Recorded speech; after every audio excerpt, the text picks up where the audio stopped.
اللہ اے اللہ اے اللہ۔ السلام علیکم ورحمۃ اللہ وبرکاتہ۔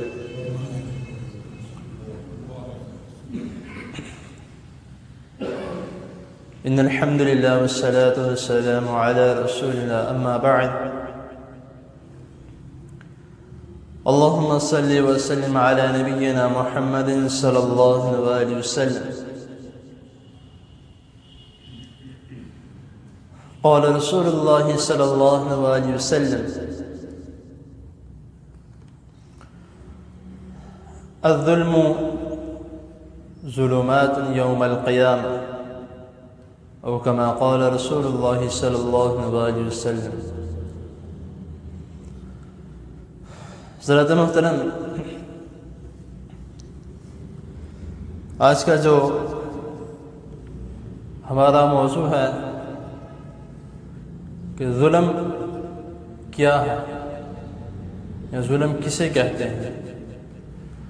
ہم اپنی روزمرہ کی زندگی میں یہ ظلم الفاظ جو ہے یا مظلوم الفاظ جو ہے وہ بار بار بولتے ہیں، لیکن اس کا اصل معنی کیا ہے یہ بہت کم لوگوں کو پتہ۔ کیونکہ ایک اردو، اس میں کئی زبانیں جو شامل کی گئی ہیں، عربی کے کچھ الفاظ ہیں، کچھ فارسی کے الفاظ ہیں، کچھ مختلف اور زبانوں کے الفاظ ہیں۔ تو جو ظلم جو لفظ ہے یہ اصل میں عربی کا لفظ ہے، اور اس کا جو اردو کا معنی ہے وہ ہے اندھیرا، یعنی کہ جب لائٹ ختم ہو جاتی ہے تو رات کے وقت یا سورج غروب ہو جاتا ہے، رات کے وقت جو اندھیرا چھا جاتا ہے، تو یہ ظلم کا مطلب بھی جو ہے وہ اصل میں اندھیرا۔ ابھی جب ہم یہ الفاظ استعمال کرتے ہیں کہ یار اس نے کسی شخص پہ بہت ظلم کیا، اس نے اس کو یہ کہا تھا لیکن اس نے اپنا کام پورا نہیں کیا، تو اس نے اس کو ظلم کیا اس کے اوپر۔ اصل میں اس کا اگر دوسرا معنی کیا جائے تو اس کا معنی یہ بنے گا کہ اس نے اس کو اندھیرے میں رکھا، اس کو سچ بات نہیں بتائی۔ تو یہ میں نے تمہید کس لیے باندھی ہے، یہ میں نے موضوع کیوں چنا ہے، اس لیے کیونکہ ہمارے معاشرے میں اس ظلم کے علاوہ آج کل اور کچھ بھی نہیں ہو رہا۔ صرف اور صرف ظلم، کوئی کسی کو کوئی دھوکہ دے رہا ہے، کوئی کسی کے ساتھ دو نمبری کر رہا ہے، کوئی کسی کو کوئی نقصان پہنچا رہا ہے، کوئی کسی کو کوئی تکلیف، ہر ایک دوسرے کو کسی نہ کسی مصیبت میں ڈالنے کو تلا ہوا۔ ہر کوئی کسی نہ کسی کو اپنے سے نیچا رکھنے کی کوشش میں چلا ہوا ہے۔ ہر کوئی کسی نہ کسی کو یہ سوچنے پر تلا ہوا کہ میں سب کچھ کر جاؤں، یہ ادھر کا ادھر ہی رہ جائے، جو کچھ ہے یا جو میں کام کر رہا ہوں میرا کام چل جائے، لیکن جو ساتھ والا ہے یہ ادھر کا ادھر ہی رہ جائے۔ تو اس کے متعلق جو رسول اللہ صلی اللہ علیہ وسلم نے فرمایا بہت ہی زیادہ سخت وعید ہے۔ ترمذی کی حدیث ہے، حدیث نمبر 1940 میں، کہ نبی کریم صلی اللہ علیہ وسلم نے فرمایا کہ جو شخص کسی کو کوئی نقصان پہنچاتا ہے اللہ تعالیٰ اس کو نقصان پہنچاتے ہیں، اگر کوئی کسی کو کوئی تکلیف پہنچاتا ہے اللہ تعالیٰ اس کو تکلیف پہنچاتے ہیں۔ تو پھر یہ ہم کس طرح کر سکتے ہیں کہ ہم یہ سوچ رہے ہیں کہ میں نے اس کو فلاں کو نقصان پہنچا دیا ہے تو میں بچا رہوں گا، یا کسی فلاں کو میں نے کسی تکلیف میں ڈال دیا ہے تو میں بچا رہوں گا؟ ایسا نہیں ہو سکتا۔ اکثر ہم انگلش کی کتابوں میں ایک لفظ جو ہے یا ایک کہانی جو ہے وہ پڑھتے ہیں، ٹٹ فور ٹیٹ، کہ جو کرو گے وہ بھرو گے۔ تو اس کا بھی ہمیں خیال کرنا چاہیے کہ صرف اور صرف محض وہ کہانیاں نہیں ہیں، وہ در حقیقت اصل ہے۔ اس میں بتایا جاتا ہے کہ آپ جو کرتے ہو وہ الٹا آپ کے اوپر بھی آتا ہے، مکافات عمل۔ تو ظلم سے اور اس سے بچنے کا طریقہ کیا ہے؟ قرآن و حدیث کے مطابق چلا جائے۔ لیکن اگر آپ کسی کے اوپر ظلم کرتے ہو تو پھر نہیں بچا جائے گا۔ کیونکہ رسول اللہ صلی اللہ علیہ وسلم نے فرمایا کہ اگر کوئی شخص اپنے کسی مسلمان بھائی پر ظلم کرتا ہے تو اس کو چاہیے کہ وہ اس ظلم کی دنیا میں ہی معافی مانگ لے جو اس نے اس کے اوپر ظلم کیا. اگر وہ ایسا نہیں کرتا، دنیا میں اس سے معافی نہیں مانگتا، تو پھر آخرت میں اس کے لیے کوئی معافی نہیں ہے. تو یہ اب ہمارے سامنے سارا کچھ جو رسول اللہ صلی اللہ علیہ وسلم نے سبق دیا کہ کون سا کام کس طرح کرنا ہے، یہ عمل کرو بچ جاؤ گے، یہ عمل کرو گے تو پھنس جاؤ گے، لیکن ہم اس کا خیال نہیں کرتے. اب نبی کریم صلی اللہ علیہ وسلم نے فرمایا کہ اپنے مسلمان بھائی کی مدد کرو، خواہ وہ ظالم ہو یا مظلوم ہو. اب نبی کریم صلی اللہ علیہ وسلم سے صحابہ کرام رضی اللہ تعالی عنہم نے سوال کیا کہ اے اللہ کے رسول صلی اللہ علیہ وسلم، مظلوم کا تو سمجھ میں آ جاتا ہے کہ مظلوم کی ظالم سے اس کو بچانا ہے، تو لیکن ظالم کی مدد ہم کس طرح کریں گے؟ اس کی مدد کریں گے تو ہم بھی گناہ گار بن جائیں گے. تو نبی کریم صلی اللہ علیہ وسلم نے بہت خوبصورت جو جواب دیا. نبی کریم صلی اللہ علیہ وسلم کی ساری باتیں خوبصورت ہیں، تو آپ صلی اللہ علیہ وسلم فرما رہے ہیں کہ ظالم کی مدد تم نے اس طرح کرنی کہ اس کو ظلم کرنے سے روکنا ہے، یہ تمہاری اس کے لیے مدد ہے. تو لیکن ہم آج کل جو کر رہے ہیں کہ اگر کوئی کسی کے اوپر ظلم ڈھا رہا ہے، ہم اس کی اور اس کے ساتھ مدد کرتے ہیں کہ یہ تم نے یہ کیا تو اس نے تمہارے ساتھ یہ بھی کیا تھا، اس نے تمہارے ساتھ یہ بھی کیا، تم نے اس کا بدلہ نہیں لینا، تو اس نے فلاں کام بھی کیا تھا، اس کا بدلہ نہیں لینا. اگر کوئی آپ کا اس طرح کا دوست ہے جو اس طرح کے معاملے میں آپ کو اور بھڑکاتا ہے، تو وہ آپ کا دوست نہیں ہے. بظاہر ہو سکتا ہے آپ کو نظر آ رہا وہ آپ کا دوست ہے، لیکن وہ آپ کا دوست نہیں ہے. وہ آپ کو جہنم کی طرف خود ہاتھ پکڑ کے لے کے جا رہا ہے، کیونکہ وہ آپ کو خود اس باتوں پہ اکسا رہا ہے اور ظلم کرنے پر آپ کو کہہ رہا ہے کہ اس کے اوپر اور اس طرح کرو اور اس طرح کرو. جو سچا مسلمان اور سچا دوست ہوتا ہے وہ اس طرح کے عمل نہیں کرتا، وہ بلکہ روکتا ہے کہ یہ نہ کرو، اس سے اللہ تعالیٰ نے منع کیا ہے، رسول اللہ صلی اللہ علیہ وسلم نے منع کیا ہے، اس طرح نہ کرو. لیکن ایسا نہیں ہو سکتا. اور جو سب سے زیادہ، جس طرح میں نے کہا کہ آج ہمارے معاشرے میں ظلم کیا جا رہا ہے، وہ ہے ذخیرہ اندوزی. اس سے بڑا ظلم ابھی تک اور کوئی نہیں کیا جا رہا. مہنگائی کا دور ہے، ہر کوئی پریشانی میں ہے، ہر کوئی مشکل میں ہے، ہر کوئی بھوک کر رہا ہے. غریب عوام، غریب لوگ جو ہے جو کچھ لے نہیں سکتے، ان کے لیے تو جب یہ اس طرح کے کام کیے جاتے ہیں، صلی اللہ صلی اللہ علیہ وسلم نے فرمایا نا کہ ذخیرہ اندوزی کرنا گناہ ہے. اب ذخیرہ اندوزی کن کاموں میں کرنی چاہیے؟ وہ کہتے ہیں کہ نہیں، صحابہ کرام رضی اللہ تعالیٰ عنہ بھی کیا کرتے تھے، لیکن وہ میں بتاؤں کن چیزوں میں کیا کرتے تھے. کبھی بھی تاریخ اٹھا کر دیکھ لیں کہ رسول اللہ صلی اللہ علیہ وسلم سے لے کر صحابہ کرام رضی اللہ تعالیٰ عنہ کسی نے بھی کھانے پینے کی ذخیرہ اندوزی نہیں کی. یہ جو مال ہوتا ہے، کپڑے کا کوئی کاروبار کرتا ہے یا کوئی دوسرا اس طرح کا برتنوں کا کوئی کاروبار کرتا ہے، اس میں ذخیرہ اندوزی کرنا یہ ایک الگ چیز ہے کہ وہ اپنا ایک سٹاک جمع کرتا ہے، بنا کے اپنے لیے سٹاک جمع کرتا ہے، پھر اس کے بعد اس کو بیچ دیتا ہے.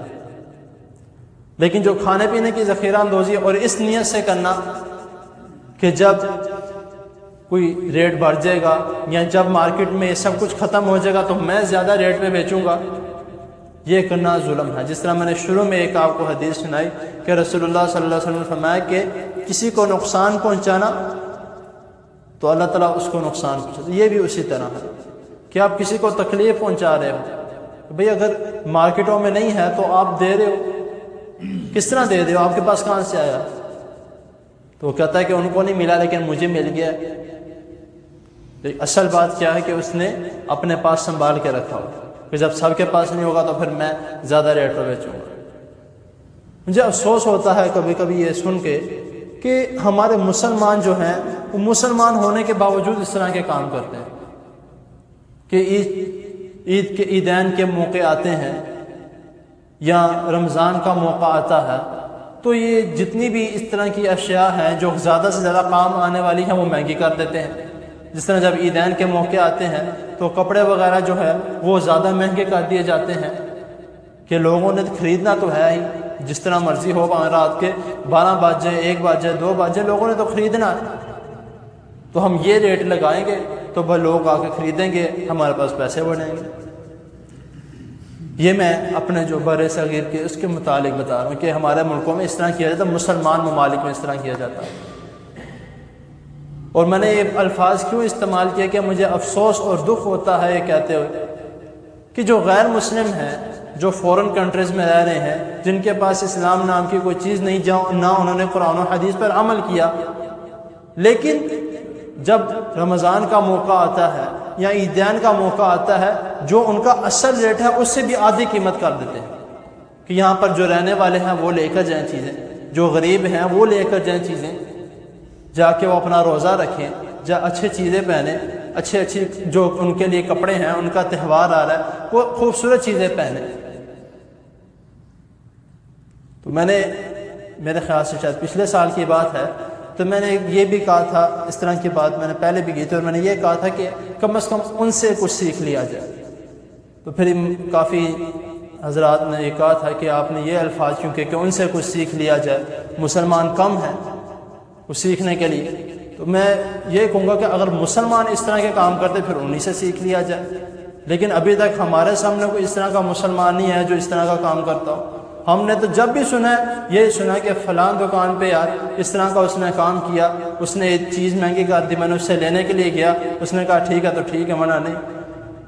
ہمارے معاشرے میں تو اس طرح کیا جاتا ہے کہ اگر کسی کا راستے میں جاتے وقت کوئی ٹائر پنچر ہو جاتا ہے اور اس کو کوئی دکان نہیں ملتی، ایک دکان صرف اور صرف ٹائر والی کھلی ہے، وہ بھی 400 روپے کا جو پنچر ہے وہ 150 روپے کا لگا کے دیتا ہے کہ اس کے پاس صرف اور صرف میرے پاس آنے کے علاوہ اور اس کے بعد کوئی دوسری چوائس نہیں ہے. کس کے پاس جائے گا؟ میرے پاس جائے گا. تو میں جتنے کا کہوں گا وہ پیسے دے گا، اس نے لگوانا ہی لگوانا. یہ تو ہمارا حال. پھر مصیبتیں بھی آتی ہیں، نقصانات بھی ہوتے ہیں، تکلیفیں بھی بڑھتی ہیں، پریشانیاں بھی بڑھتی ہیں. یہ تو سب کچھ بڑھنا ہی بڑھنا. اور پھر جو اصل جو ظلم ہے وہ کیا ہے؟ اب میں ذرا اس کی تھوڑی سی گہرائی میں جاتا ہوں کہ آنکھوں کا بھی ظلم کرنا ہے، ہاتھوں کا بھی ظلم کرنا ہے، منہ کا بھی ظلم کرنا ہے، پاؤں کا بھی ظلم کرنا ہے. اب وہ اس کا طریقہ کار کیا ہے؟ اس کا میں طریقہ کار بتاتا ہوں کہ آنکھوں کا ظلم کرنا کہ آنکھوں نے تو کچھ نہیں کرنا، ساری بات ہی آنکھوں کی ہے. جب ہم کسی محفل میں بیٹھے ہوتے ہیں، دوست وغیرہ آپس میں، یا کسی جگہ پر دکانداری کے لیے جاتے ہیں، تو اس سے جب کوئی چیز خریدنے جاتے ہیں تو آنکھوں سے اشارے ہوتے ہیں کہ چھڑی پھیر دو اسے. تو یہ آنکھوں کا ظلم ہی ہے. یا کسی محفل میں دوستوں کے ساتھ بیٹھے ہوتے ہیں، آپس میں ایک دوسرے کو اشارے کرتے ہیں کہ اس کی اچھی طریقے سے بے عزتی کرو، اس کو لگ پتہ جائے گا. یہ آنکھوں کا ظلم ہے. اور منہ کا ظلم یعنی زبان کا ظلم کیا ہے؟ کسی کو غلط الفاظ استعمال کرنا، کسی کے بارے میں برا بھلا بولنا، لوگوں کے درمیان اس کے عیب کھولنا، یہ سب سے بڑا ظلم ہے. نبی کریم صلی اللہ علیہ وسلم نے کیا فرمایا کہ کسی کے عیب تلاش نہ کرو. اگر تم کسی کے عیب تلاش کرو گے اور ان کی پول کھولو گے تو اللہ تعالیٰ تمہاری پول کھول دے گا. اللہ تعالیٰ تمہاری پولیں کھول دے گا. اور جب اللہ تعالیٰ کسی کی پول کھول دے تو بے شک گھر میں بھی بیٹھا ہو وہ لوگوں میں ذلیل و رسوا ہو جاتا ہے. یہ ظلم ہے. اب آگے ہاتھوں کا ظلم کرنا کیا ہے؟ کسی کا حق مار دینا، کسی کی کوئی چوری کرنا، یا کسی کے ساتھ کچھ برا کرنا، ہاتھوں کا ظلم ہے. پاؤں کا ظلم کیا ہے؟ کہ کسی ظلم کی طرف چل کے جانا. یہ ہمیں رسول اللہ صلی اللہ علیہ وسلم نے سب چیزوں کے متعلق بتایا کہ کون سا کام کرنا ہے، کون سا. اور آخر میں ظلم کرنے والا اور ظلم کا نتیجہ کیا ہے؟ وہ جو میں نے شروع میں حدیث آپ کے سامنے بیان کی تھی، الظلم ظلمات یوم القیامہ، کہ ظلم ہے، جو ظالم ہیں، ظلم کرنے والے ہیں، ان کا کیا ہوگا قیامت والے دن؟ وہ اندھیروں میں ہوں گے. جب خوف کا منظر ہوگا، کسی قسم کی کوئی آواز نہیں ہوگی، صرف اور صرف اندھیرا ہی اندھیرا ہوگا، دور تک جہاں دیکھتا ہے اندھیرا۔ قیامت والے دن پھر وہ کس طرح اپنے آپ کو بچائے گا؟ نہیں بچایا جائے گا، مشکل ہو جائے گا۔ اس کا اب ہمیں خیال کرنا ہے کہ ہم کیا کرتے ہیں یا کس طریقے سے چلتے ہیں۔ نبی کریم صلی اللہ علیہ وسلم نے یہ فرمایا کہ جو مال کی ہوس ہے یا جو کنجوسی ہے یہ بھی ظلم ہے، کہ پیسے کمائی جانا، کہ جو کچھ ہو میرے پاس آ جائے، یہ بھی ظلم ہے۔ اور بالکل ہی اگر مال ہے کنجوس بن کے رہنا، کسی کو کچھ دینا نہ، یہ بھی ظلم ہے۔ اور یہ جتنی کوالٹیز ہیں یہ سب کے سب پہلی قوموں میں موجود ہیں جو آج ہم میں بھی آ چکی ہیں۔ تو نبی کریم صلی اللہ علیہ وسلم نے یہ فرمایا کہ انہی وجہوں سے، ظلم کرنے کی وجہ سے، بخل کرنے کی وجہ سے یا مال کی ہوس ہونے کی وجہ سے پہلی قومیں ہلاک ہو گئی۔ جتنی پہلی قوموں میں جو برائیاں تھیں، ایک ایک برائیاں، کسی کا کوئی برائی، کسی کی کوئی برائی، کسی کی کوئی برائی، تو ان ایک ایک برائی کی وجہ سے یا ایک ایک نافرمانی کی وجہ سے ان کو ہلاک کر دیا گیا۔ لیکن وہ جتنی پہلی قوموں کی برائیاں تھیں وہ ساری کی ساری ہم میں ہیں۔ لیکن ہم کیوں بچے ہوئے ہیں؟ آگے سے ہم یہ سوال کرتے ہیں جس طرح کافر سوال کیا کرتے تھے نا، کہ اگر ہم سیدھے راستے پر نہیں ہیں تو ہم اتنے مالدار کیسے ہیں، ہمارے پاس اتنا مال کیسے ہے، ہمیں اتنی عزت کیوں دی ہے اللہ نے اگر ہمارے پاس ہم صحیح راستے پہ نہیں ہیں؟ کیا فرماتے ہیں کہ یہ تو صرف ان کے لیے عارضی ہے، کل نے وہ جو کرنا ہے یہاں پر۔ ہم بھی آج کل یہ سوال کرتے ہیں کہ اگر ہم یہ سب کچھ کر رہے ہیں تو پھر ہم کس طرح بچے ہوئے ہیں؟ یہ کام ٹھیک ہے تو ہم بچے ہوئے ہیں نا۔ ہم اس لیے نہیں بچے ہوئے کہ ہم کام ٹھیک کر رہے ہیں، ہم اس لیے بچے ہیں کیونکہ رسول اللہ صلی اللہ علیہ وسلم کی دعا تھی، اور اللہ تعالیٰ نے قرآن مجید میں فرمایا تھا وَهُمْ مُسْتَغْفِرُونَ، کہ جب تک آپ ان میں موجود ہیں اور جب تک ان میں جو استغفار کرنے والے ہیں وہ موجود ہیں، صرف اور صرف ان دو وجوہات سے بچے ہیں۔ رسول اللہ صلی اللہ علیہ وسلم تو جا چکے، لیکن اب کیوں بچے ہیں؟ صرف اور صرف ان لوگوں کی وجہ سے جو استغفار کرتے رہتے ہیں۔ تو ہمیں اس ظلم جیسی جو بری چیز ہے اس سے ہمیں بچنا چاہیے، کسی قسم کا بھی ہو، کوئی بھی ہو، چھوٹا سے چھوٹا کیوں نہ ہو، اس سے بچنا چاہیے۔ اپنے دوستوں کو، اپنے گھر والوں کو، کوئی بھی اس طرح کا عمل کرے، اس طرح رسول اللہ صلی اللہ علیہ وسلم نے فرمایا نا کہ دونوں کی مدد کرو، مظلوم ہو یا ظالم ہو، تو مظلوم کی کس طرح ظالم سے بچا کے اور ظالم کی کس طرح اس کو ظلم سے روکے۔ تو ہم نے بھی کوشش کرنی ہے کہ جو بھی اگر اس طرح کا عمل کرتا ہوا نظر آتا ہے تو اس کو روکیں، اس کے پیچھے نہ لگ جائیں یا اس کے ساتھ نہ لگ جائیں۔ اس طرح آج کل جو سڑکوں پہ ریلیاں گزر رہی ہیں، جلوس گزر رہے ہیں، ٹریفک بلاک اسکیم ہیں، یہ بھی ظلم ہے۔ ہم یہ سمجھتے ہیں کہ ہم اپنے پارٹی کے لیے باہر نکل رہے ہیں یا اپنے امیدواروں کے لیے ہم باہر نکل رہے ہیں، ہم بہت ہی بڑے پتہ نہیں کیا بن چکے ہیں۔ ایسا کچھ بھی نہیں ہے، جس مرضی پارٹی کا ہو، میں کسی کو ایک کو پوائنٹ آؤٹ نہیں کر رہا، میں کسی کو ایک کو نشانہ نہیں بنا رہا، ٹارگٹ بنا رہا، سب کے سب ایک برابر ہیں۔ تو باہر نکل کے اس ٹائم نکلنا جب لوگ سو رہے ہیں، اس ٹائم نکلنا جب چھوٹے بچے گھر میں سو رہے ہیں، اس ٹائم نکلنا جب بیمار گھر میں پڑے ہوئے ہیں، تو پھر ہم کہتے ہیں کہ ہمارے ملک میں کچھ بھی نہیں ہے۔ تو اگر یہ سوال کیا جائے کہ جو ان کے پاس پیسے ہیں یا جو یہ سب کچھ کر رہے ہیں ان کے پاس کہاں سے آئے ہیں؟ تو اپنے پاس سنبھال کے رکھا ہے، غریب عوام کو کچھ نہیں دینا، یہ بھی ظلم ہے۔ تو ان کے ساتھ لگ جانا یا ان کو برا بلا نہ کہنا، یہ ہمارے سب سے بڑی جو کمزوری ہے کہ وہ جو کرتے رہو، ہمیں کیا ہے، ہم تو اپنے گھر میں آرام سے بیٹھے ہیں۔ یہی حال ان ہفتے والوں کا ہوا تھا نا کہ وہ جو کرتے ہیں کرتے رہنے دو، ہم نے کیا، ہم تو بچے ہوئے ہیں، ہم تو یہ کام نہیں کر رہے۔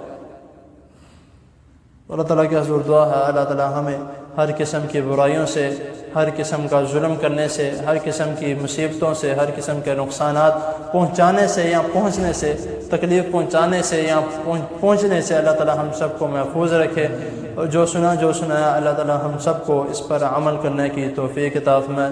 وآخر دعوانا ان الحمد للہ رب العالمین۔ دعا کرے، کافی بیمار ہیں، میرے نانا ابو بھی بیمار ہیں، ان کے لیے بھی دعا کرے اللہ تعالیٰ سب بیماروں کو صحت کاملہ عاجلہ عطا فرمائے۔ الحمد لله رب العالمين والعاقبة للمتقين.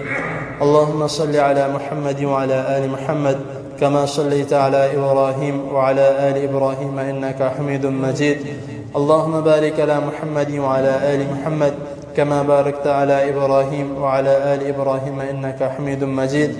ربنا آتنا في الدنيا حسنة وفي الآخرة حسنة وقنا عذاب النار.